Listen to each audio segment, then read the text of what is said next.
अस्सलाम वालेकुम। ਤੁਸੀਂ ਦੇਖ ਰਹੇ ਹੋ ਸਾਡਾ ਲੁਕਮਾਨ ਗੋਇਤਰਾ ਨਿਊਜ਼ YouTube ਚੈਨਲ ਤੇ Facebook ਪੇਜ।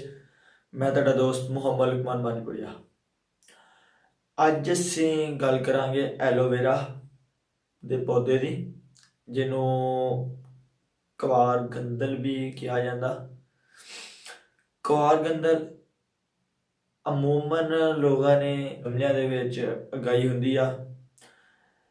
ਇਸ ਪੌਦੇ ਦੇ ਅੰਦਰ ਬੇਸ਼ੁਮਾਰ ਫਾਇਦੇ ਕਵਾਰ ਗੰਦਲ ਦੇ ਜਿਹੜੇ ਆ ਪੌਦੇ ਦੇ ਵਿੱਚ ਮੌਜੂਦ ਆ। ਅੱਜ ਅਸੀਂ ਉਹਨਾਂ 10 ਕਰਿਸ਼ਮਾਤੀ ਫਾਇਦਿਆਂ ਦੀ ਤੁਹਾਡੇ ਨਾਲ ਗੱਲ ਕਰਾਂਗੇ। ਅਗਰ ਗੱਲ ਕੀਤੀ ਜਾਵੇ ਦੇ ਵਿੱਚ ਜਿਹੜੇ ਵਿਟਾਮਿਨਸ ਆ ਉਹਨਾਂ ਦੀ, ਐਲੋਵੇਰਾ ਦੇ ਵਿੱਚ ਕਈ ਹੀ ਮਾਦਨੀ ਵਿਟਾਮਿਨਸ ਪਾਏ ਜਾਂਦੇ ਆ ਜਿਹੜੇ ਆਪਣੇ ਜਿਸਮ ਵਾਸਤੇ ਬੇਹੱਦ ਮੁਫੀਦ ਆ, ਜਿਨ੍ਹਾਂ ਦੇ ਵਿੱਚ ਕੈਲਸ਼ੀਅਮ, ਪੋਟਾਸ਼ੀਅਮ, ਜ਼ਿੰਕ, ਆਇਰਨ ਵਗੈਰਾ ਆਮ ਆ। ਅਗਰ ਇਹਨਾਂ ਦੇ ਗੁੱਦੇ ਇਸਤੇਮਾਲ ਰੋਜ਼ਾਨਾ ਦੀ ਬੁਨਿਆਦ 'ਤੇ ਕੀਤਾ ਜਾਵੇ ਤੇ ਆਪਾਂ ਨੂੰ ਇਹਨਾਂ ਦੇ ਵਿਟਾਮਿਨਸ ਦੀ ਜਿਹੜੀ ਕਮੀ ਆ ਉਹ ਦੂਰ ਹੋ ਜਾਂਦੀ ਆ। ਆਓ ਚੱਲਦੇ ਆ ਪਹਿਲੇ ਫਾਇਦੇ ਦੀ ਤਰਫ। ਤੇ ਅਗਰ ਤੁਹਾਨੂੰ ਸਾਡੀ ਆ ਵੀਡੀਓ ਪਸੰਦ ਆਈ ਤੇ ਸ਼ੇਅਰ ਲਾਜ਼ਮੀ ਕਰਿਓ ਤੇ ਸਾਡਾ ਪੇਜ YouTube ਚੈਨਲ ਲਾਈਕ ਤੇ ਸਬਸਕ੍ਰਾਈਬ ਕਰਨਾ ਨਾ ਭੁੱਲਿਓ।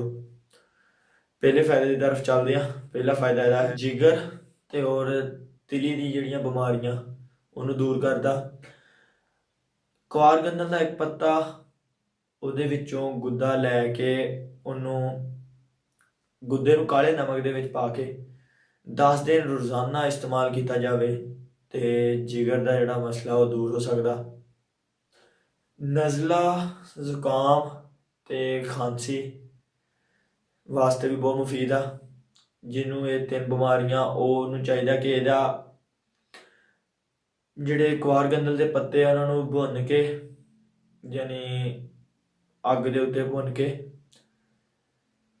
ਸ਼ਹਿਦ ਦੇ ਨਾਲ ਆ ਜਾਵੇ ਤੇ ਉਹਨਾਂ ਦੀ ਜਿਹੜੀ ਆ ਉਹ ਖਾਂਸੀ, ਨਜ਼ਲਾ, ਜ਼ੁਕਾਮ ਜਿਹੜਾ ਉਹ ਦੂਰ ਹੋ ਜਾਊਗਾ। ਐਲੋਵੇਰਾ ਜਿਹੜਾ ਇਹ ਕਮਰ ਦਰਦ ਤੇ ਪੱਠਿਆਂ ਦੇ ਦਰਦਾਂ ਵਾਸਤੇ ਬਹੁਤ ਮੁਫੀਦ ਆ। ਬਹੁਤ ਸਾਰੇ ਦੋਸਤਾਂ ਨੂੰ ਮੈਂ ਇਹੀ ਮਸ਼ਵਰਾ ਦਿੰਦਾ ਕਿ ਕਵਾਰ ਗੰਦਲ ਦੇ ਜਿਹੜੇ ਪੱਤੇ ਆ ਉਹ ਥੋੜ੍ਹੀ ਮਿਕਦਾਰ ਦੇ ਵਿੱਚ ਹੀ ਭਾਵੇਂ ਤੁਸੀਂ ਲਵੋ, ਲੇਕਿਨ ਇੱਕ ਸਲਾਦ ਦੇ ਤੌਰ 'ਤੇ ਜ਼ਰੂਰ ਇਸਤੇਮਾਲ ਕਰੋ। ਕਵਾਰ ਗੰਦਲ ਜਿਹੜਾ ਵਾ ਮੈਦੇ ਵਾਸਤੇ ਬਹੁਤ ਹੀ ਮੁਫੀਦ, ਕਬਜ਼ ਖੁਸ਼ਾ।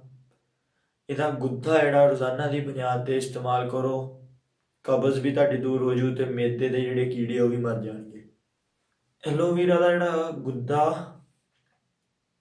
ਉਹ ਸਰ ਦੀ ਜਿਹੜੀ ਖੁਸ਼ਕੀ ਦੂਰ ਕਰਨ ਵਾਸਤੇ ਵੀ ਬਹੁਤ ਮੁਫੀਦ ਆ ਤੇ ਦੂਸਰਾ ਇਹ ਤੁਹਾਡੇ ਸਿਰ ਨੂੰ ਜਿਹੜਾ ਠੰਡਕ ਦਾ ਅਹਿਸਾਸ ਦਿਲਾਉਂਦਾ।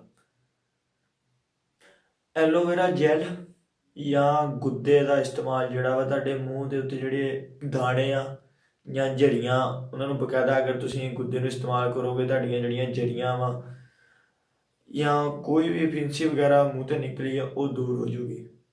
ਅਗਰ ਤੁਹਾਨੂੰ ਭੁੱਖ ਨਹੀਂ ਲੱਗਦੀ ਤੇ ਤੁਸੀਂ ਕਵਾਰ ਗੰਦਲ ਦੇ ਜਿਹੜੇ ਪੱਤਿਆਂ ਦਾ ਇਸਤੇਮਾਲ ਕਰੋ। ਤੁਹਾਡੇ ਜਿਸਮ ਦਾ ਜਿਹੜਾ ਮਦਾਫਤੀ ਸਿਸਟਮ ਆ ਉਹਨੂੰ ਬਿਹਤਰ ਕਰ ਦੂਗਾ ਤੇ ਮੂੰਹ ਦੇ ਜਿਹੜੇ ਛਾਲੇ ਵਗੈਰਾ ਉਹ ਵੀ ਇਹਦੇ ਨਾਲ ਦੂਰ ਹੋ ਜਾਣਗੇ। ਉਮੀਦ ਕਰਦੇ ਹਾਂ ਤੁਹਾਨੂੰ ਸਾਡੀ ਜਿਹੜੀ ਵੀਡੀਓ ਪਸੰਦ ਆਈ ਜਾਊਗੀ। ਵੀਡੀਓ ਆਪਣੇ ਦੋਸਤਾਂ ਦੇ ਨਾਲ ਲਾਜ਼ਮੀ ਸ਼ੇਅਰ ਕਰਿਓ। ਅੱਲਾ ਹਾਫਿਜ਼।